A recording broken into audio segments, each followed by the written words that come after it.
You are tired of average. You want more out of life. You know you're capable of something greater. This show will help you become resilient in your home, at work, and in your community. Welcome to the Resilient Humans Podcast with your host, Kevin Wood. Welcome back to the Resilient Humans Podcast. And this is quite possibly a first. We have a three-peat here. Mark England is joining us again. We started a pattern. It's been continuing. Episode 39, episode 78, and now episode 117, which sounds crazy to say. Mark England from Enlifted, welcome back to the show. Thank you, Kevin Wood. Thank you for having me. Thanks everybody for listening. Yeah. So you've been busy. I helped you actually with as an assist on one of your certifications earlier in the year, and then you take a break. You take a break from certifications. You never take a break from everything else. So tell me what you've been up to since these certifications have ended. And you did a great job, by the way. Everybody loved you. And you're the first Enlifted coach to and because I know what you've been doing, to go straight from, you skipped the L1 assist and went straight to L2 assist, but we're making up for that here in a few weeks. Yeah, what have I been doing?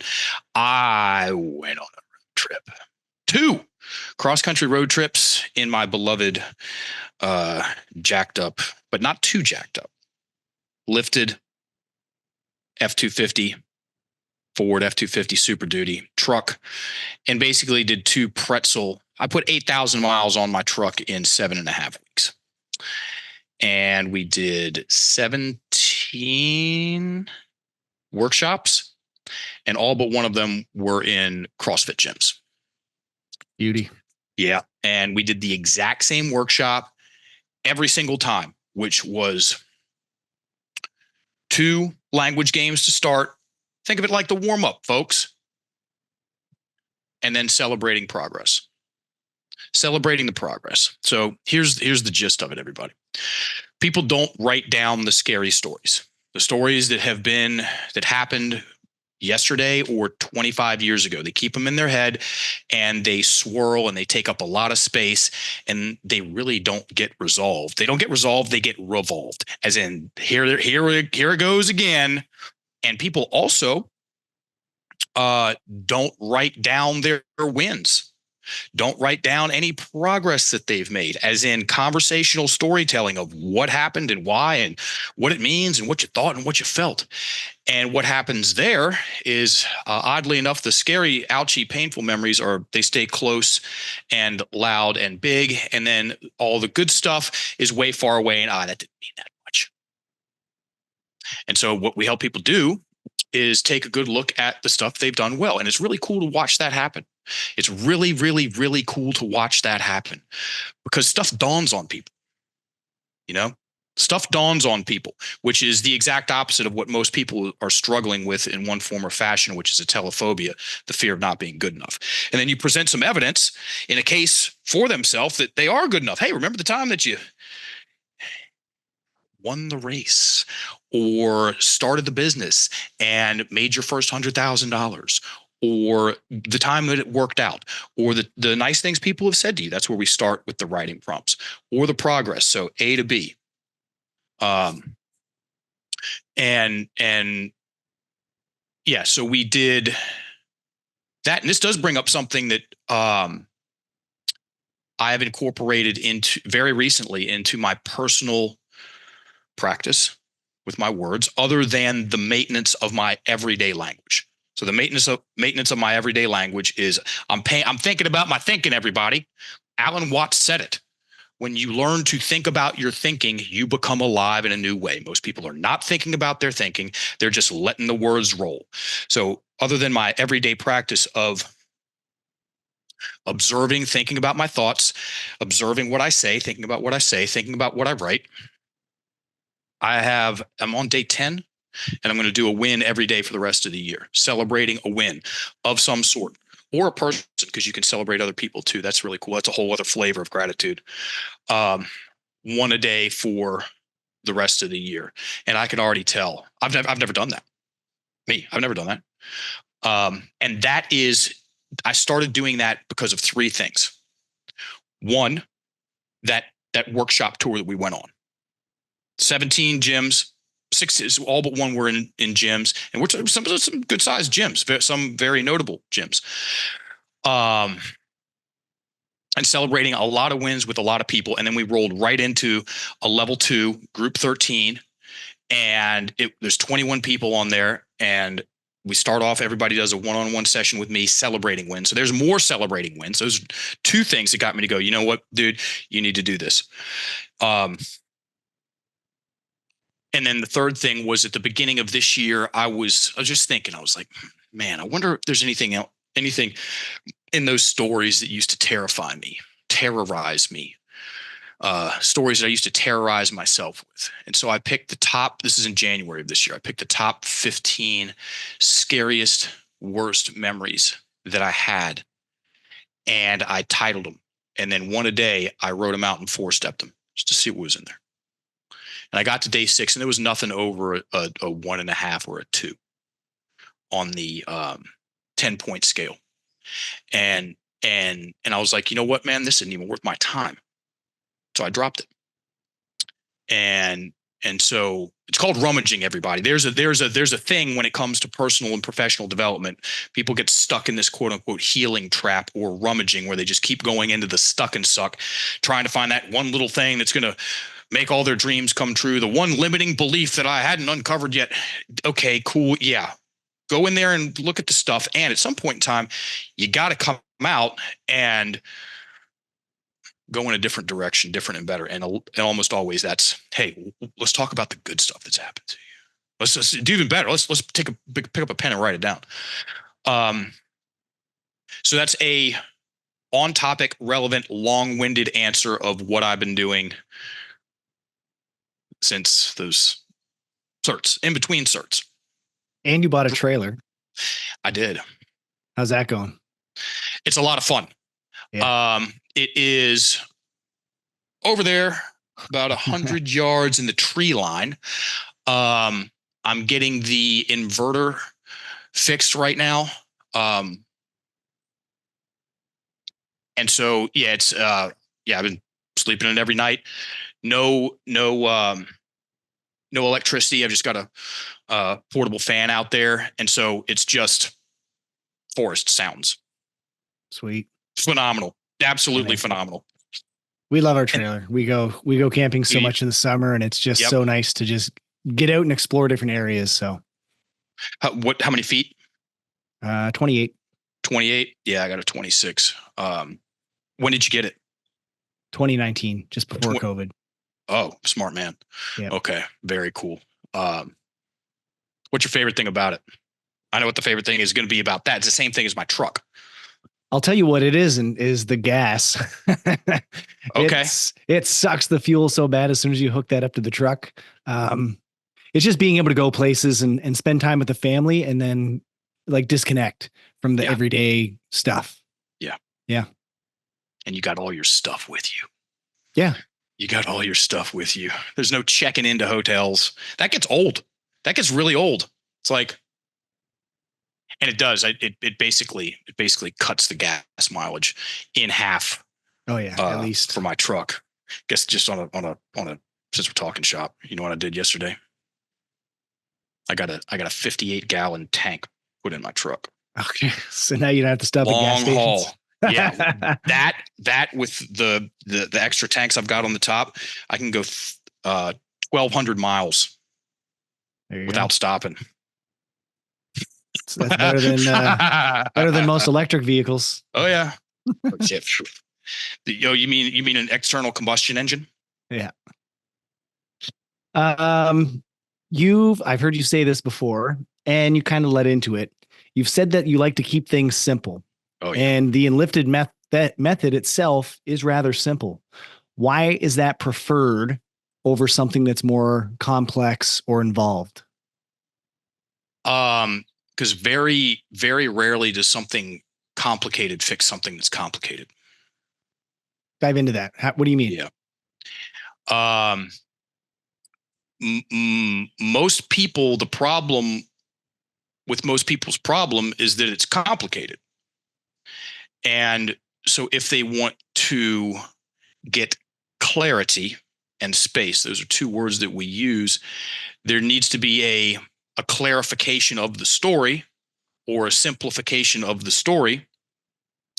And very rarely in the personal and professional development space have I seen an answer to a complicated problem as far as someone's perspective or the story they're telling themselves, or their attitude or their mindset, which is the story that they tell themselves. Very rarely have I seen an answer to a complicated problem be complicated, because it's complication wants more complication. Okay, complicated people create complicated scenarios, and a lot of times people are just confused about what their words are doing to them instead of who is doing things to them.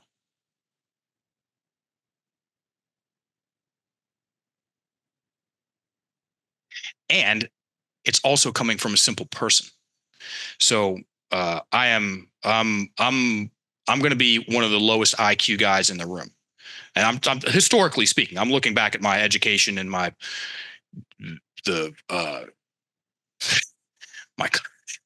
how I was in school and things like that, and how long it took me to get through it, and just how easily confused I get. And so it's ended up being a superpower. I walk into things and just start simplifying them. Whether it's in this case, it's people's stories. Hey, I got this really big problem. Okay.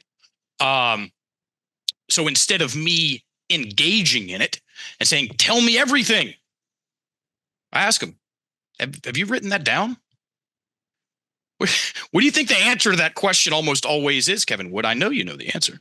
I would say 99.9% of the time, the answer is, I've never written that down. I've never written that down.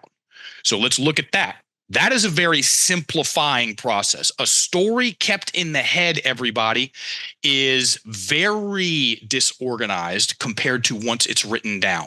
A story kept in the head swirls, takes up a lot of space. It's very hard to pay attention to the words or find out what words are the main drivers of how people are seeing things and feeling about things compared to once the words are written down.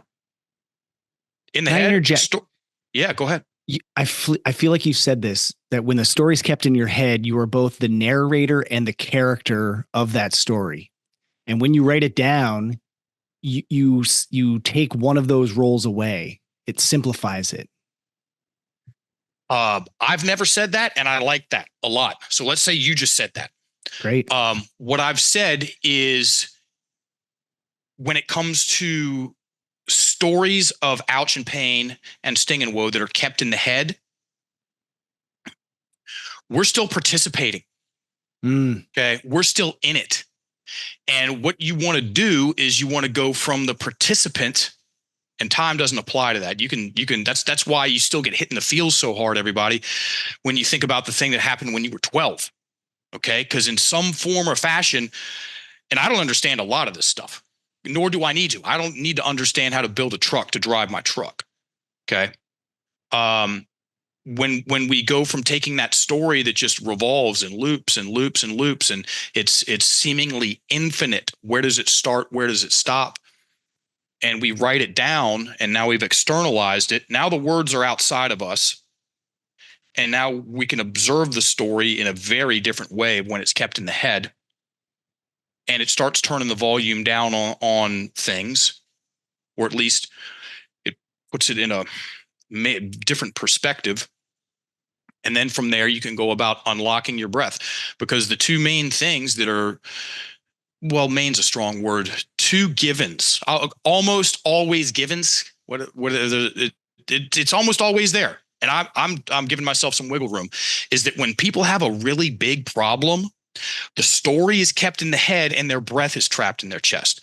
So me, Dr. Rocket Science over here, let's do what hasn't been done yet. Let's write it down and let's unlock the breath. And that's what four-stepping does. And when that happens, people go from the relentless participant to the observer of the story. And that's a very good question as far as the simplification of it. And for me to make that make any sense for people, it does take a little bit of explaining. Yeah, I mean, who likes complicated people?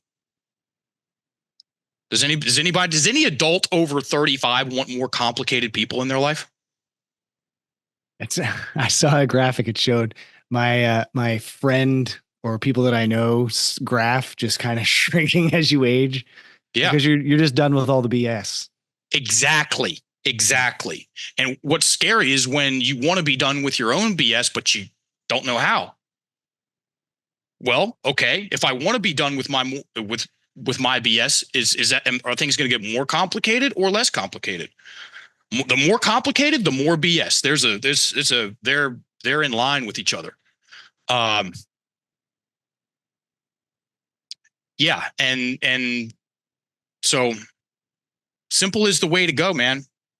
Ladies and gentlemen, I've done in the gym space. It's the exact same thing. One of the very best CrossFit certifications I've ever done was the CrossFit Kids certification, because they take these big complex movements like the deadlift and the push jerk and the, everything like that. And they break it down into kids' terms. They understand it because you're using terms that work for them. Like, instead of saying keep a neutral spine, who knows what that means? You tell a kids, make an angry gorilla back, and they know exactly what you look like and what you're talking about. And if you use those same terms with adults, surprisingly, they know exactly what you're talking about. We're just bigger versions of kids. So keeping it simple is the easiest way to get your point across.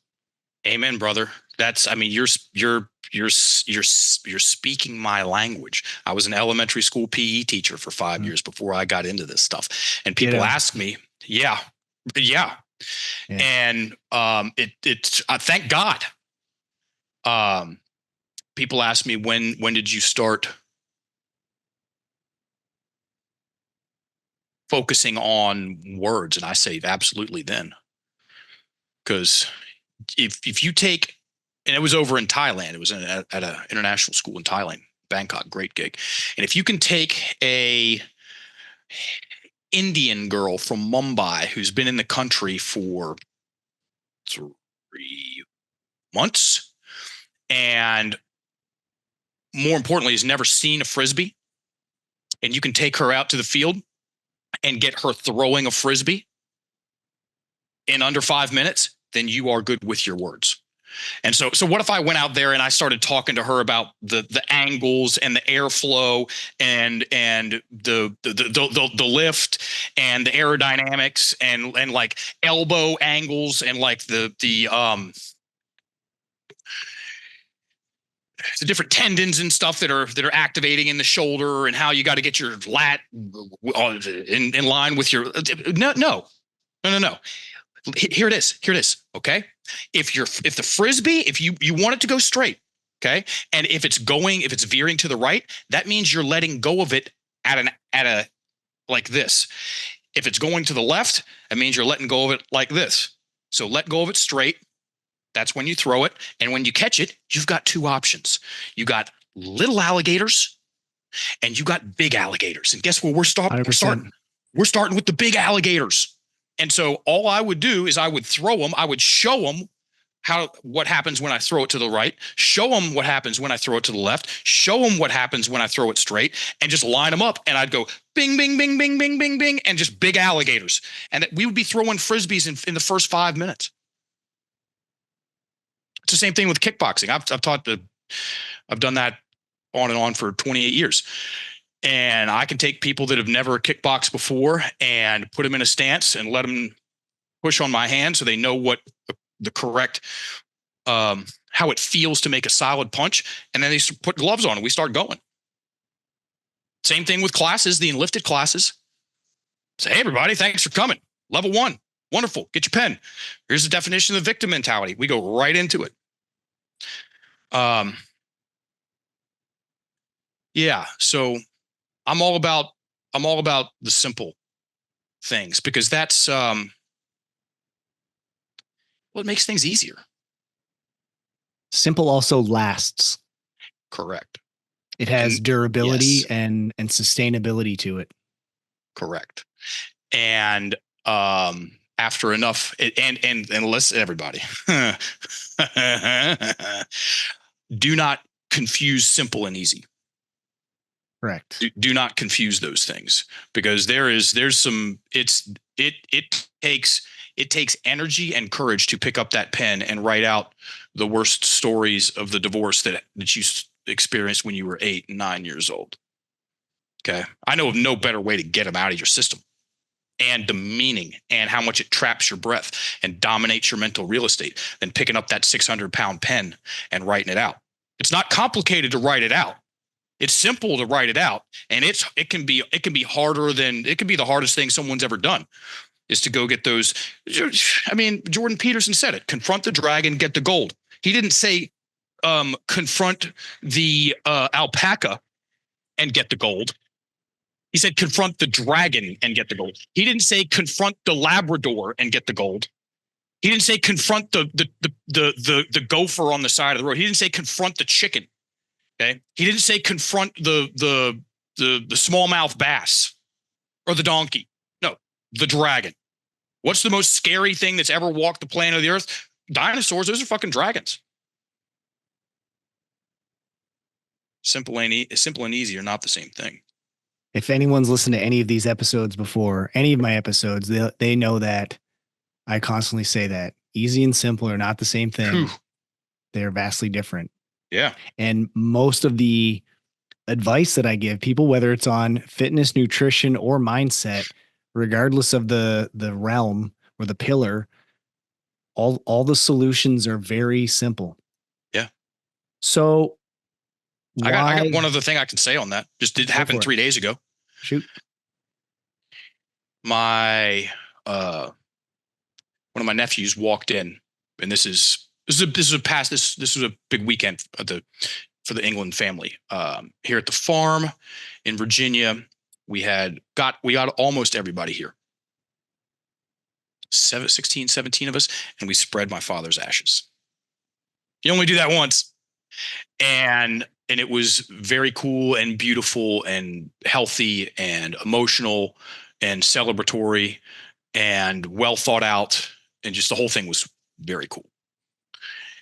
And as everybody, I was on Saturday, and as everybody's leaving on Sunday, my nephew walked in and he goes, "Can I ask you a question?" Like the car was packed, it was running. And I go, "Yeah, of course." And he goes, "How do you deal with overthinking?" And I didn't smile externally, but I smiled to myself. I was like, because I'll tell you this, everybody, to take this one to the bank.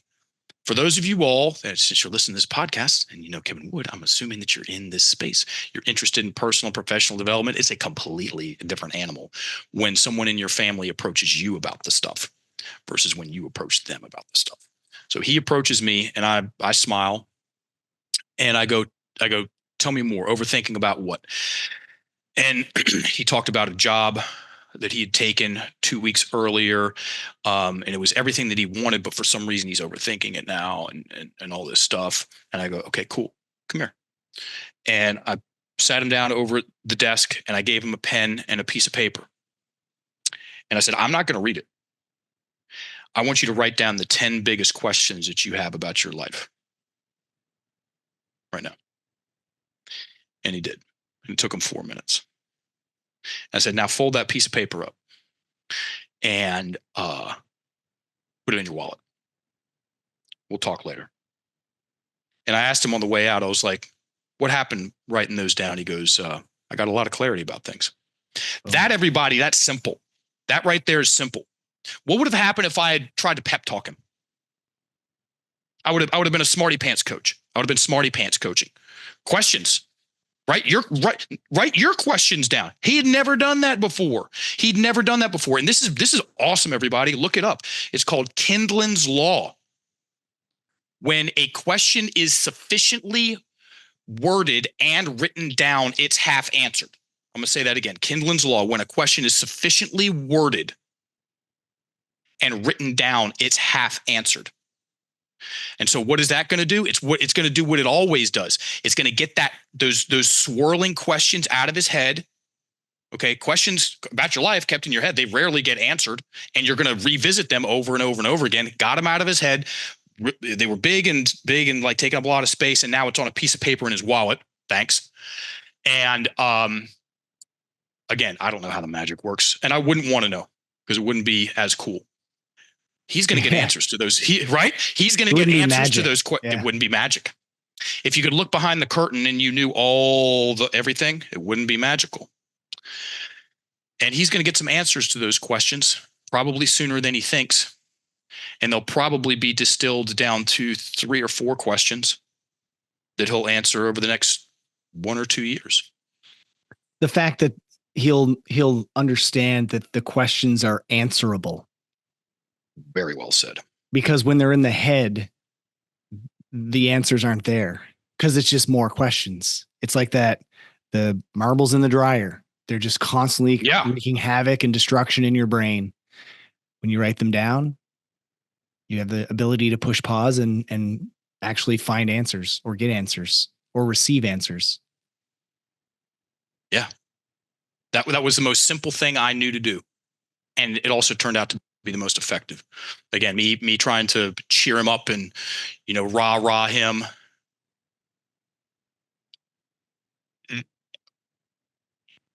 That to me is complicated. You know why? Because it doesn't work. And you never know what's the right thing to say anyway. Like, how do you even know? And just like you say, when your breath is trapped in your chest, everything's locked in. If you're doing that cheerleading and doing all the right answers, nothing's going in their ears anyway. Yeah. They're blocked there as well. Yeah. And if I had done that, which I have done that in the past, so like that's one of the things that I bring to the table about the conversation with mindset. I've made a lot of mistakes. If I'd have said, you just need to believe in yourself. No one has ever believed in themselves more because someone said you just need to believe in yourself more. It's like, honey, you're overreacting. No one has ever gone, oh my gosh, you're right. I had no idea. Thanks for pointing that out. No one's ever done that from someone saying, honey, you're overreacting. Or you need to calm down. Oh my gosh, I do. Why didn't I think of that? That right there, that's complicated because it's stupid.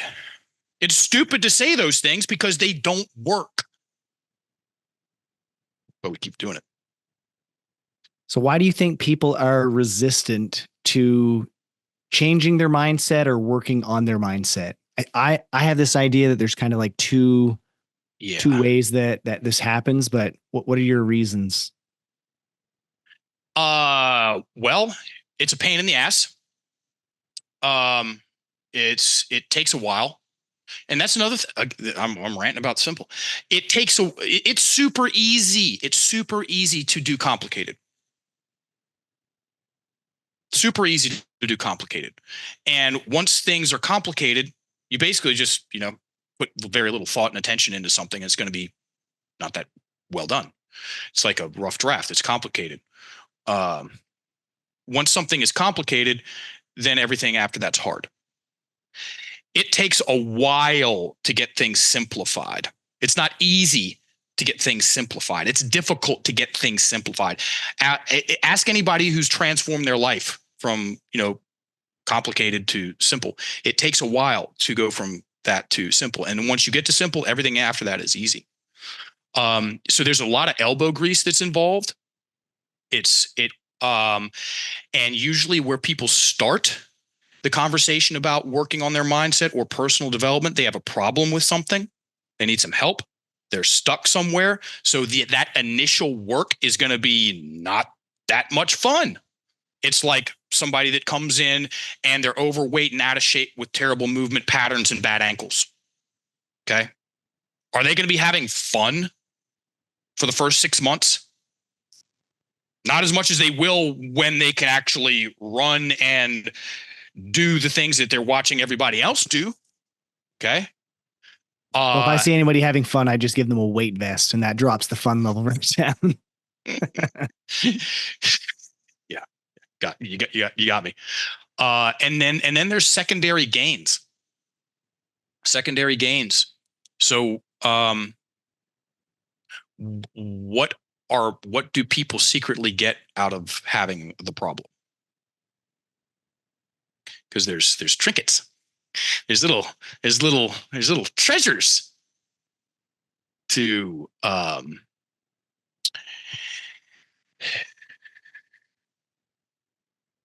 there's usually some part of us that likes the problem. And that's really hard. I feel like that's the addiction part to the victim mentality. I almost said it that way. Yeah. Yeah. You know, what am I getting out of being dysfunctional in this area of my life? You're getting it's something easy. Don't have to take responsibility for anything that I do or other people do to me. Like it's you pass on all responsibility to everybody except you because it's their fault, not mine. Yeah. Right. Like, oh yeah. That's yeah. If I'm not responsible, I don't have to do anything about it. And then I don't have to change anything about me, which again, you get into that part of it. It's like the person that comes in that's overweight, out of shape with terrible movement patterns and bad ankles. They're not, it's not 2 trips to the gym is going to fix all that. No, it's a commitment and it's reps, and there's going to be discomfort involved. It's the exact same thing with people's stories. And those are some of the big reasons why people, and then a lack of education. Yeah. That was one I had on my list. That's another big one. They just don't know.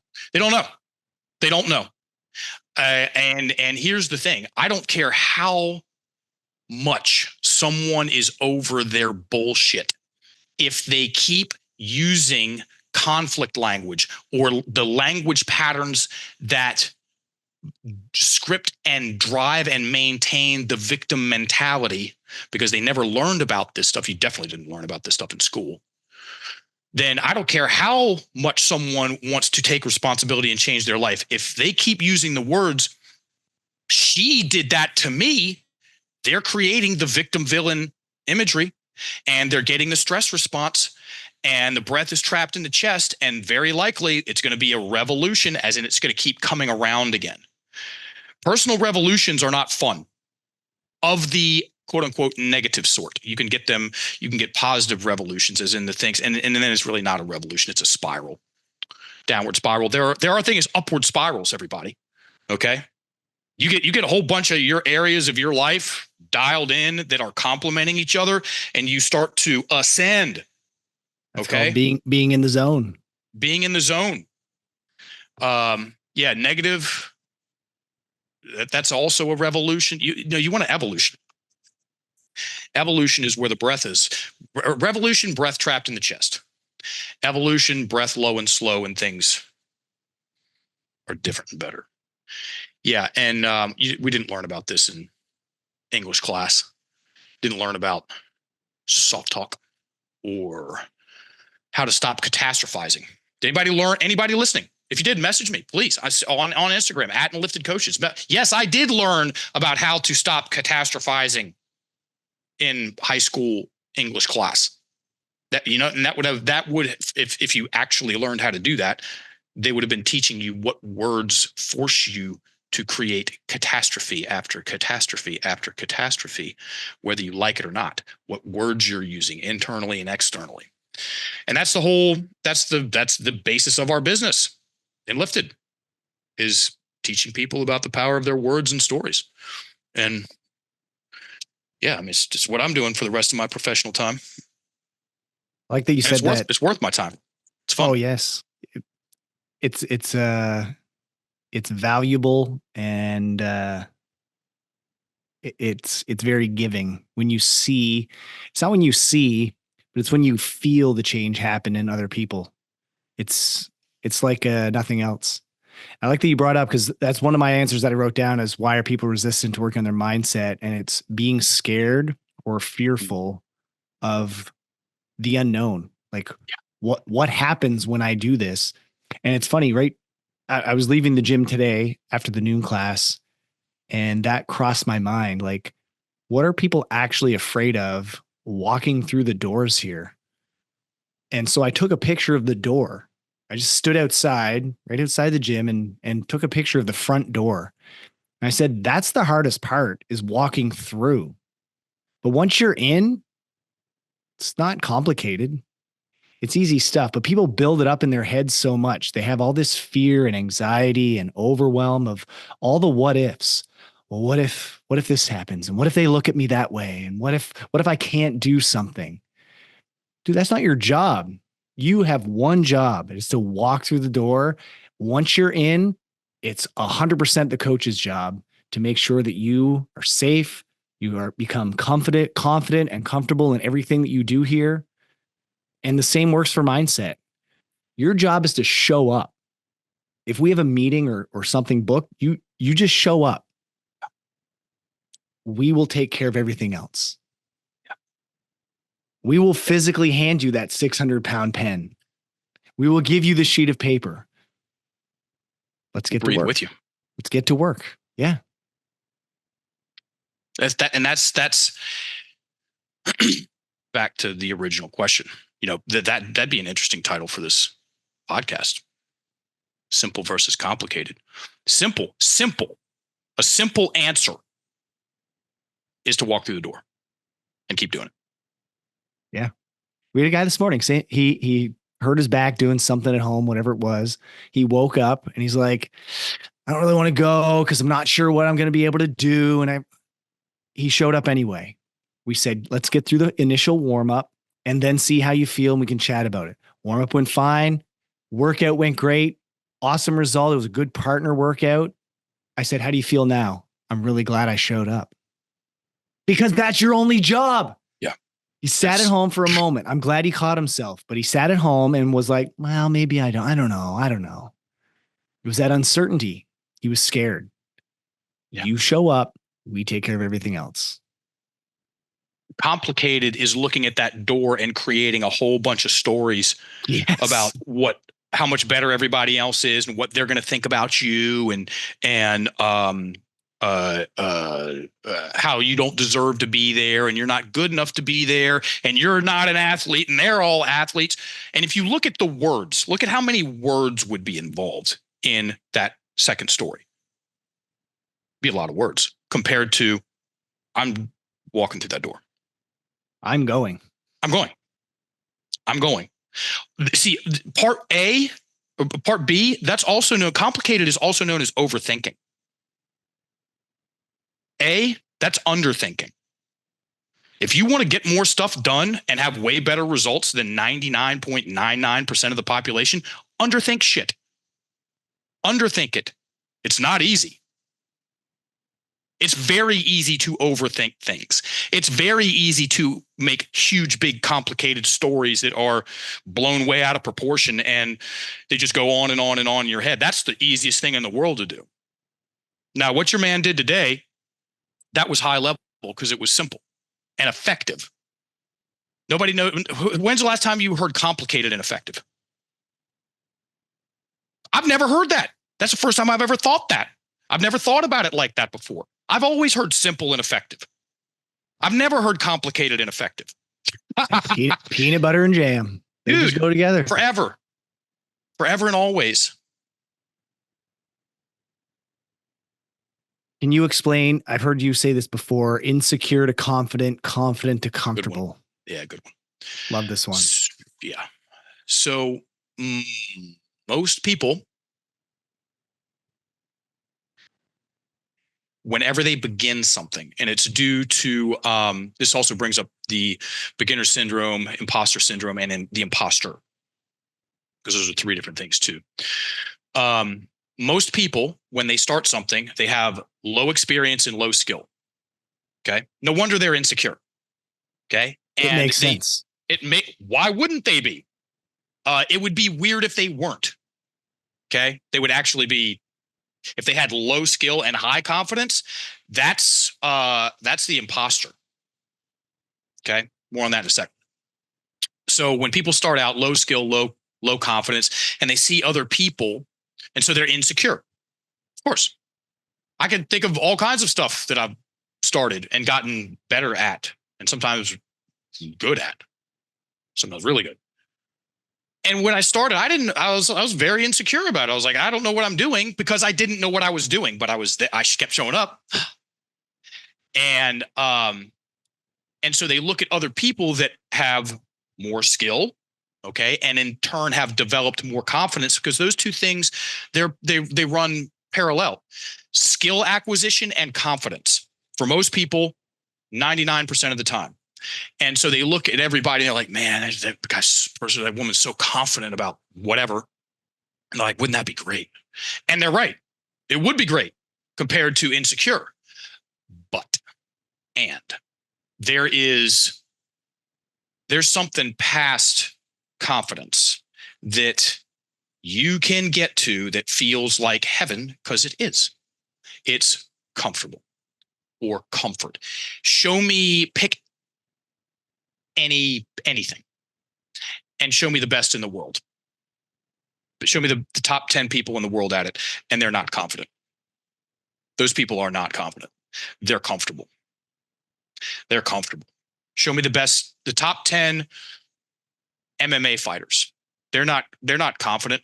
They're comfortable. That means because they're relaxed. They're at ease in themselves. They've done, because confidence is, again, it's better. It's better than insecurity, but it's still a stress response. Okay. So insecure is everything's tight.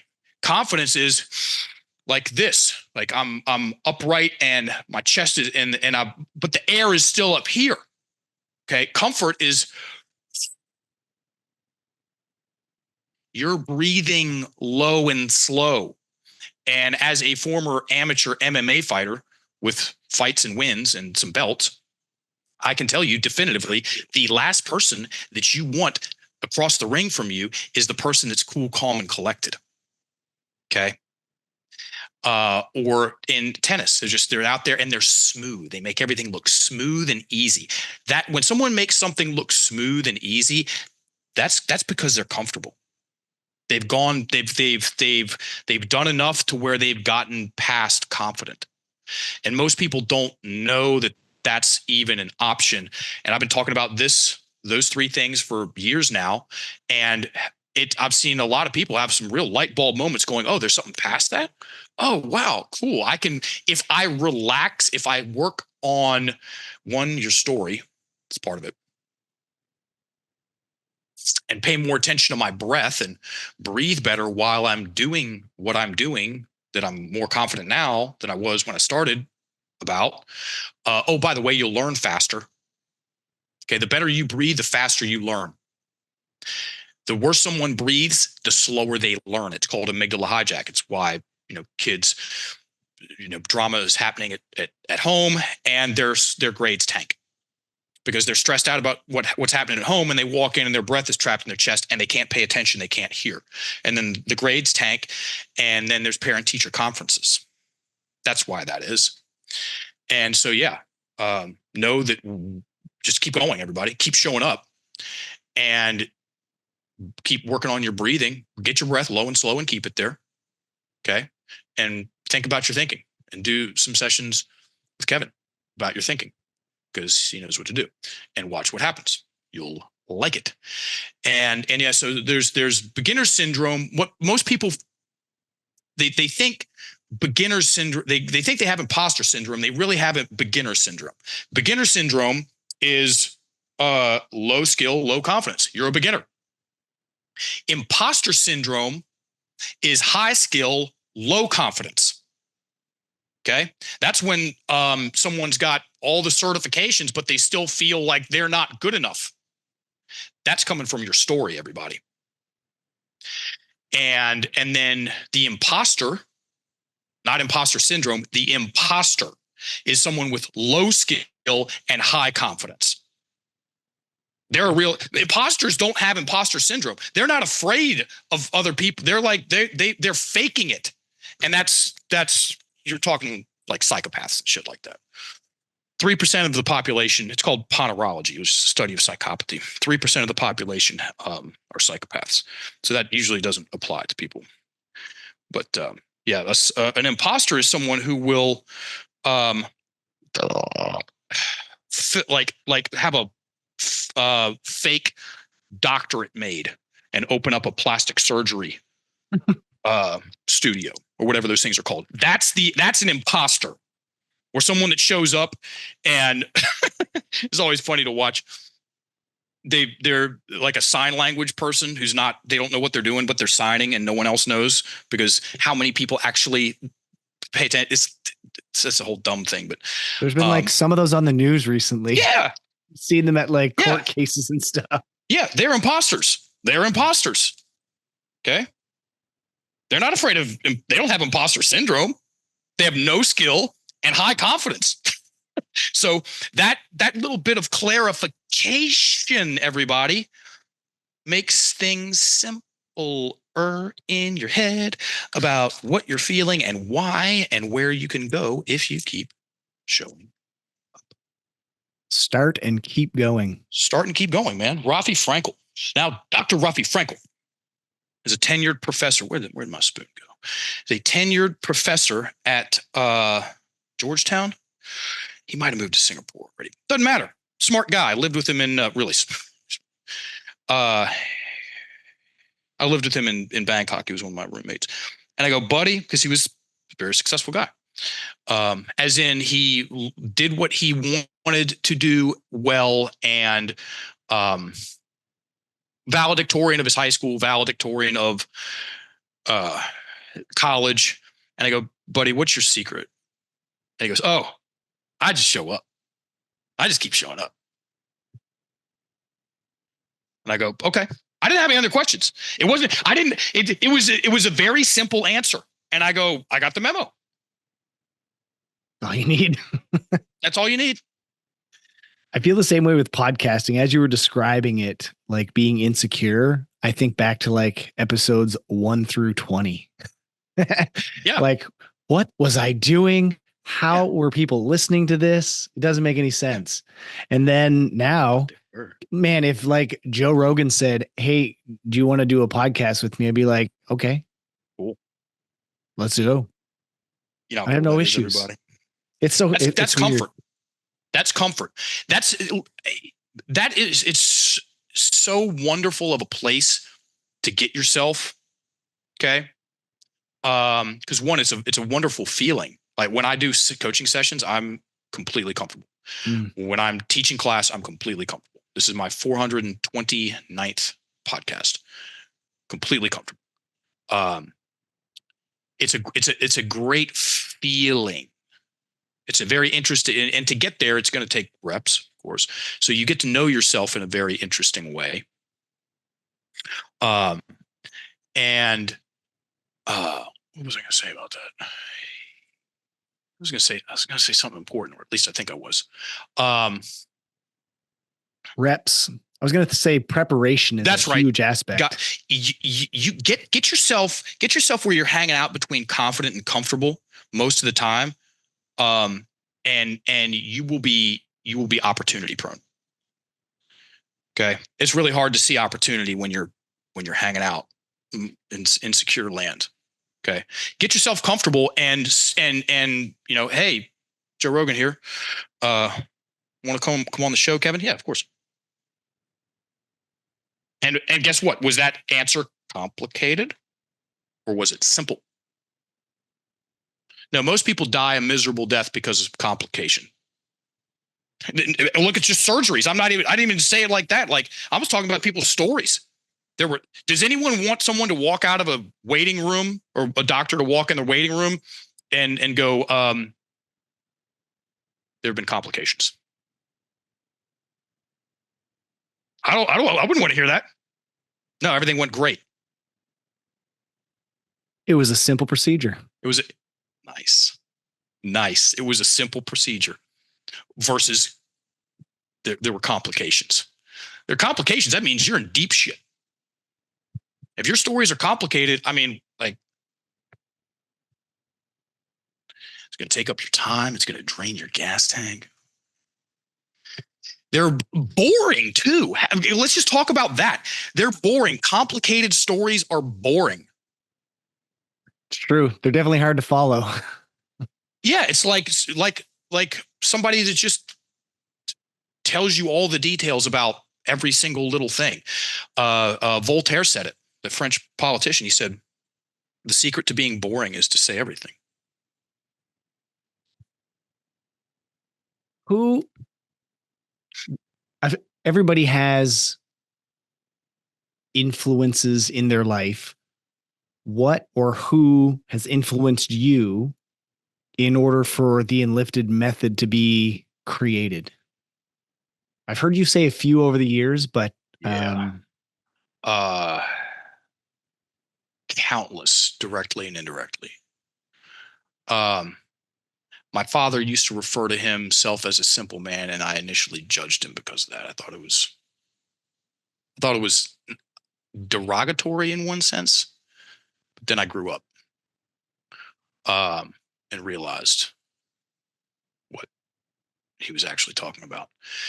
I've heard you say Carol Dweck a few times.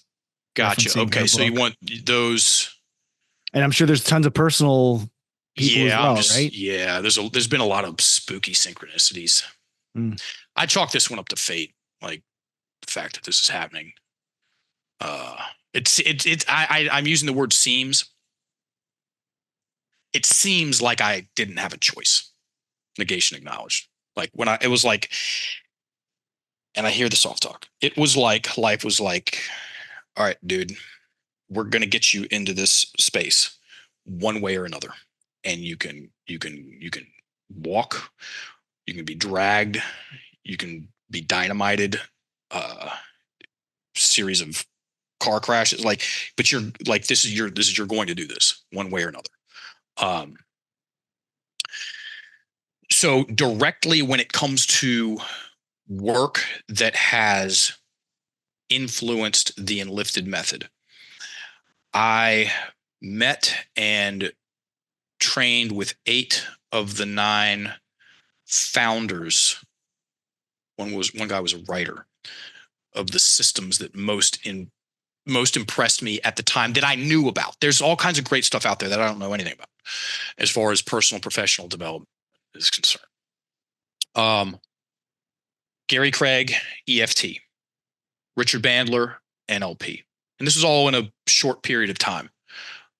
This is back in the 2010, 11, 12, 13, when I took the money that I had and traveled around the world numerous times and tracked these people down and took their courses, and if there was available, get sessions with them and hang out with other practitioners and just immerse myself in the world. So Gary Craig, EFT, Richard Bandler, NLP, Byron Katie, the work of Byron Katie, Bert Hellinger, family constellations, Steve, what was that guy's name? Holographic kinetics. It was weird and cool. Leonard Orr, rebirthing as the breath work. So it was basically the Wim Hof method before the Wim Hof method.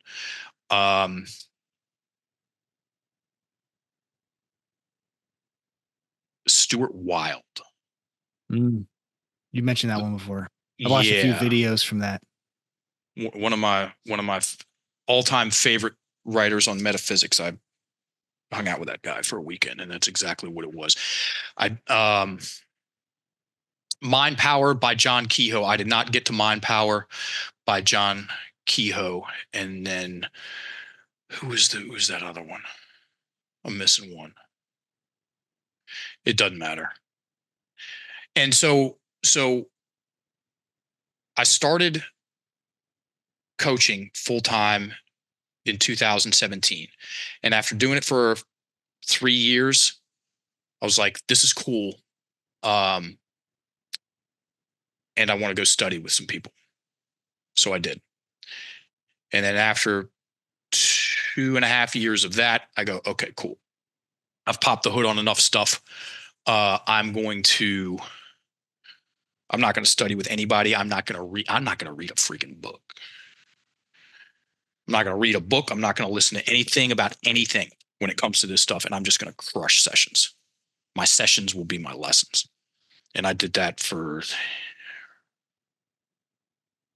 6-7 years.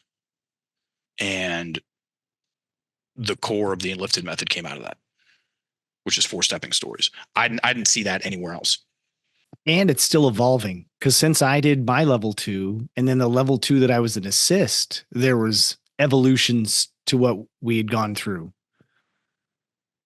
So that's my next question is, where do you see the future of the Enlifted Method? I know like practically you have a specific date in mind. Yep. You're out, others are in, other people will certify other people. I get that aspect. Yeah.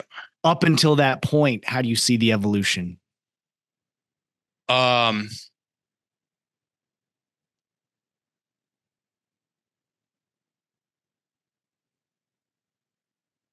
going to maintain our pace. So up until I'm out, what do I see? Got it. So if at the pace that we're at, I will stop teaching directly in December 2030. And will have delivered the first 100 Enlifted level 1 certifications. And just mechanically speaking, those are 9 weeks long, 10 people per cert. All the classes are live, all the sessions are live. They're heavy lifts. And it's the same curriculum. And then once I'm done with that, I will not teach directly anymore, or I won't take any new students. I mean, I've thought about this, dude. I won't take any new students. I will continue to teach and mentor the people that have walked in that door in that time. And in that time, there will be Enlifted practitioners that are very well seasoned and experienced, and they'll deliver the level 1s, and I will teach them how to teach this stuff. Okay. Because I'm still writing the level 2 manual. It's 85, 90% of the way done. I have another writing block on it tomorrow. I was talking to Mike Salemi this morning, who'd be a great person for you to interview on your show. This kettlebell guy. And I said, we'll likely have the level 2 manual done in 2 months, because this last level 2 that we're almost halfway through, I needed one more piece of one thing, and I got it. And now I can finish it. Because that's another thing, everybody. It's you're going to this is off topic, and then we'll get back on the progression of Enlifted. You're not going to have all the answers when you start. I don't care what it is. Oh, I'm going to write a book, and I know everything that I'm going to write about from the minute before I start writing. No, you're not. Or I'm going to create a course. That course is going to develop as you go through it. Okay. And yeah, so things build themselves on the path, including your identity. So I'm going to wait till I'm completely confident. Not comfortable. I'm going to wait till I have total confidence about something, and then I'm going to walk through the doors at Moncton CrossFit. Is that how it's going to happen? I hear it all the time. It's never happened that way. It's never happened that way. I'm going to get fit before I start getting fit. Yeah. Yeah, you've heard that. Oh, you have a CrossFit gym? Yeah, I'd like to come take a class one of these days, but I need to get in shape first. Yeah. I need to learn how to swim before I take swimming lessons. Good one. Yeah. Need to learn how to sing before I take singing lessons. We could just shut up. Seriously. Shut up. I'm going to learn to drive before I take driving lessons. I'm going to learn jiu-jitsu before I go into jiu-jitsu gym. Just walk through the door. Yeah. So after 100 level 1 And we've delivered 43 of them so far in the past 5.5 years. After that, I will continue to teach those students that walk through that door in that 11-year period of time for the rest of my duration. Okay. And then they're going to have their students for a number of reasons. One, 100's enough. 100 level ones, and they'll be probably 40 to 50 L2s run, and then the other stuff that we're announcing later in the year. That'll be enough. The curriculum will be bedrock set. The culture will be bedrock set about how to teach this stuff and how many people to teach it to at a time. And then also I need to get out of the way, because if someone wants to really know what they're talking about, I stand by this. If they really want to know what they're talking about, they eventually have to teach it. The information has to come back out of them again, and then they have it's a whole other learning process when you start teaching something. And I mean, I'm living that, dude. And that is when it comes full circle. So you know it and you've taught it. And I'm going to help the students that want to have that experience. And part of that is just, I'm good. I'm done in 100. And then there'll be other things that I'm going to do. Not just continue to teach those, first 1,000 students. I'll reinstate my private practice. I probably haven't taken 30 private clients in the past 5 years. And there'll be some other stuff I'm going to do too, but yeah. And sure, then there'll be some Enlifted experiences and shooting some guns and yeah, man, all the fun stuff, right? Yeah, fun stuff. Write a book. I'm not going to write 3. I'm not going to write 2. I'm going to write 1. Simple. There it is. I mean, these manuals, this manual is 145 pages on coaching. The level 1 manual is 152 pages. Those are books, man. They're fucking dense and they're succinct and simple, but they're not for the consumer. They're for the practitioner. To make it for the consumer, you can fill those with all of the rants and tangents and stories that you've had over the years. And I definitely hope you include the one about I don't know if they were rattlesnakes, but those 2 snakes in your hands. Good God, man. You have enough stories to fill many chapters, I'm sure. I'm not afraid of snakes, man. I don't like sharks. Not a fan of sharks. Snakes, not a problem. Here's a stat for you. More people die from the bench press than they do of shark attacks every year. That's a fact. Is it that crush the throat? Like they're bench pressing on their own? They're using that suicide grip, slips out, crushes their neck. 11 people per year. Suicide grip is this? Yeah. Wrap your thumbs, people. It can save your life. Dude, that'd be a tough one. That'd be a tough one. Because you would know. You'd know for a few seconds before. Yeah, you would. You really would. I forget when it was. There was a guy back when they were beheading everybody with the guillotine. He was a scientist and on the wrong side of a political movement. And he said, my last gift to the world is he created this series of blinks. He's like, okay, when they cut my head off, I want you to grab it and I'm going to blink in this sequence for as long as I can. And that's how long consciousness stays in the head. Wow. And it was like 12 seconds. That's crazy. Mm-hmm. So you crush your neck with 300 pounds and a barbell, you've done it. And then you leave. That's it. What a way to finish the episode, Mark. Great. Hey, tip of the day. Don't bench press like that. I didn't know that. Right. Don't be an idiot. Don't be an idiot. We tell people listen to your coach. That's right. Mark, are you up for episode 156? Hell yeah. What are we doing? Well, we got to book it for sometime down the road. That's I've done the math. Well, 39 episodes from now, if that's the pattern we're following. Let's do it. I'm in. Sweet. I'm in. And then we talked before hitting record, but episode 200, Mark asked me, do I have anything planned for that? And I liked his idea. So Mark, we'll flip the seats here. Mm-hmm. We'll be I'm gonna interview him. I'm gonna interview Resilient Humans podcast with me in the hot seat. Yep. That'll be a fun show. I got questions, man, and people that have been watching you start this thing and turn it into what it is and what it will continue to be. It's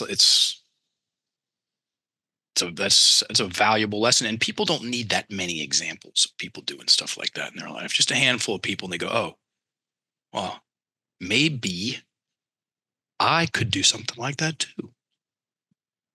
Yeah, it's neat to see that influence. Just thinking recently of a guy. It was actually one of our more popular episodes. Guy at the gym. I encouraged him to give up drinking for a little bit just to see what happens, and he's like, I think he's over 3 years in now, and he's never lived a better life. He said so. It's been cool to see. Amen. Ladies and gentlemen, walk through the door. Walk through the door. That should be the title of this episode. Walk through the door. Right simple on. Story. Simplify your story and walk through the door. Appreciate your time here, Mark. It's always a pleasure chatting with you. We're gonna see you in like a couple weeks. Yep. I'll be back from Scotland by then. I think we're starting on the 23rd. So you need some haggis? I doubt that. I've had it before. People just are like, not what? Nah. I've had it before at university for like this. What is it? The actual haggis. Yeah. They cook a bunch of it's like cabbage and shit inside the stomach of a cabbage and shit. Yes. No thanks. Inside a stomach. Yeah. Like a sheep's stomach, I think. I'm gonna get fact checked on this. I lived in Thailand for 10 years, everybody, and then Ecuador for a year and a half. And my name hasn't been on a lease anywhere on the planet since 2001. I've been living like that. So, and I've been adventurous in, the foods I've eaten and stuff. And there's from the Philippines, and they love it. It's called balut. Have you ever heard of balut? I've heard the word. I just don't know what it's made up of. Yeah, it's 3/4 of a formed chicken in a shell. Oh yes, you can stop. Feathers, dude. Yeah, There's feathers in there. There's little claws. You're basically chewing on a toenail. Yeah, it's got crunch to it. No. Yeah, no thanks. So I just looked it up. Haggis is a savory pudding. I wouldn't call it either of those words, but anyway, containing sheep's pluck minced with chopped onion, oatmeal, spices, and salt, mixed with stock, and traditionally cooked encased in an animal's stomach. There you have it. I will not be attempting that. It's the eating savory stuff. Pudding. I've been on enough of these like game shows and shit where like they get you to do gross stuff. And the worst I did was eat wet dog food. It was pretty bad. How much of it did you eat? We'd eat the can. There were two of us. We'd eat a can of it. And the first group to finish the can won like $150.